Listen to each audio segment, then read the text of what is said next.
অসম সাংস্কৃতিক পৰিক্ৰমা বিভাগৰ উদ্যোগত আৰু তিনিচুকীয়া জিলা প্ৰশাসনৰ সহযোগত ডিগবৈত পষেকীয়া সৃষ্টিমূলক নৃত্য কৰ্মশালা সম্পন্ন। ৰাজ্যখনৰ অন্যান্য ঠাইৰ লগতে ডিগবৈ পৰাগধৰ চলিহা প্ৰেক্ষাগৃহত পষেকীয়া গ্ৰীষ্মকালীন কৰ্মশালা অনুষ্ঠিত কৰা হয়। উদীয়মান শিল্পী জ্যোতিষ্মান মৰাণ আৰু নিবেদিতা মৰাণে আগবঢ়োৱা সৃষ্টিমূলক নৃত্য কৰ্মশালাত ডিগবৈ বিধানসভা সমষ্টিৰ অন্তৰ্গত অৰ্ধশতাধিক প্ৰশিক্ষাৰ্থীয়ে অংশগ্ৰহণ কৰে। সৃষ্টিমূলক নৃত্য কৰ্মশালাৰ অন্তত প্ৰশিক্ষাৰ্থীসকলে পুৰণি গীতৰ আধাৰত নৃত্য প্ৰদৰ্শন কৰি দৰ্শক শ্ৰোতাৰ প্ৰশংসা লাভ কৰিবলৈ সক্ষম হয়।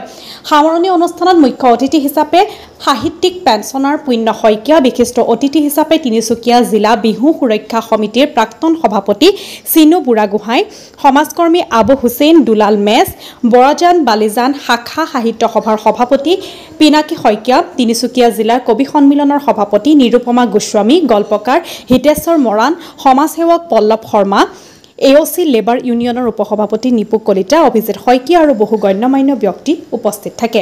ডিগবৈৰ পৰা নিতুমণি শইকীয়াৰ ৰিপৰ্ট, নিভাজ অসম লাইভ। অসম সাংস্কৃতিক পৰিক্ৰমা বিভাগৰ পৰা আৰু তিনিচুকীয়া জিলা প্ৰশাসনৰ ফালৰ পৰা যি আজি 14 দিনীয়া যোৱাকালিলৈকে গ্ৰীষ্মকালীন কৰ্মশালা হ'ল ছাত্ৰ ছাত্ৰীসকলৰ মাজত 6ষ্ঠ শ্ৰেণীৰ পৰা দ্বাদশ শ্ৰেণীলৈকে।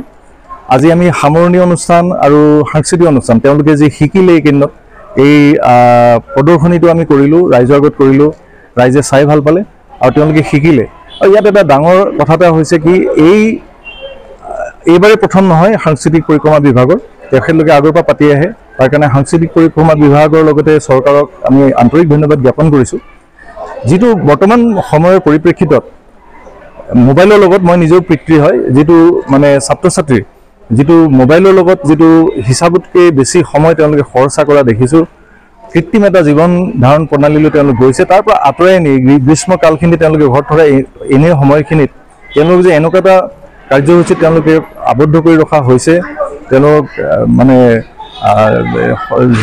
যুক্ত কৰা হৈছে, এইটো এটা খুব ভাল কাম হৈছে। আৰু এই 15 দিনত তেওঁলোকে যথেষ্টখিনি শিকিলে, সৃষ্টিমূলক নৃত্য যথেষ্টখিনি শিকিলে। তাৰ কাৰণে আমি পুনৰবাৰ সাংস্কৃতিক সঞ্চালকালয়ক বা সাংস্কৃতিক পৰিক্ৰমা বিভাগক আমি ধন্যবাদ জ্ঞাপন কৰিছোঁ। আৰু ইয়াত আমাৰ এই কাৰ্যসূচীটো আমি যৌথভাৱে আমি ডিগবৈত পৰিচালনা কৰিছিলোঁ। আমাৰ বৌ আছে, বিদিতা মৰাণ বৌ, আৰোহণ মইনা পাৰিজাতৰ তেখেত সম্পাদিকা হয়।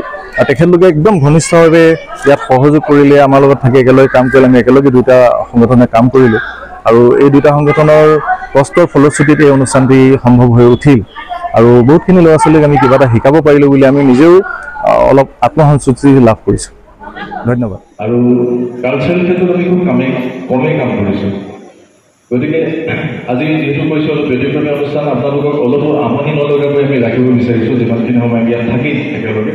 গতিকে সকলোলৈকে মই সাদৰেৰে সম্ভাষণ জনাইছোঁ আপোনালোকক, যিখিনি সময় আমি থাকিম।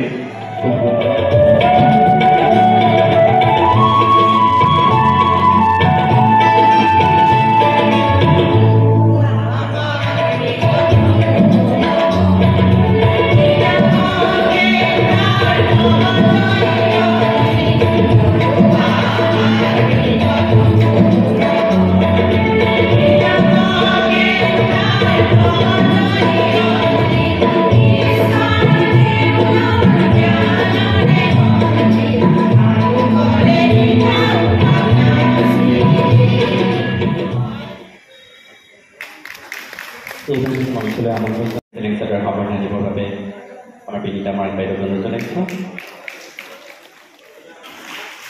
ইয়াৰ পিছতে মঞ্চলৈ মই অনুষ্ঠানটি আৰম্ভণি দিয়ে আমাৰ মাজত উপস্থিত থকা নীট অৰ্থাৎ নৰ্থ ইষ্টাৰ্ণ ইকনমিক ডেভেলপমেণ্ট এছ'চিয়েশ্যনৰ পৰিচালক শ্ৰদ্ধাৰ উৎপল কুমাৰ গগৈদেৱক মঞ্চলৈ আহিবৰ বাবে অনুৰোধ জনাইছোঁ।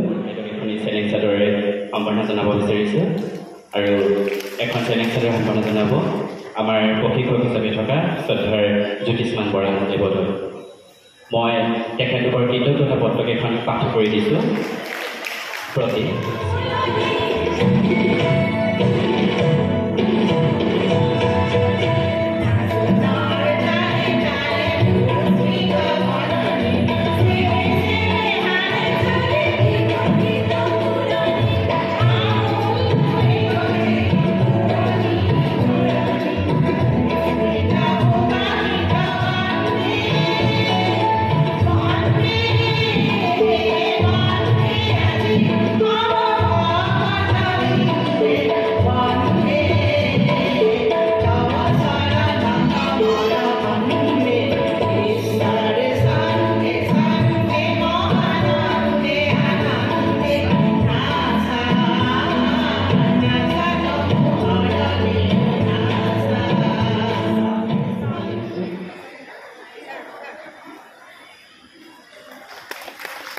ইয়াৰ পিছতে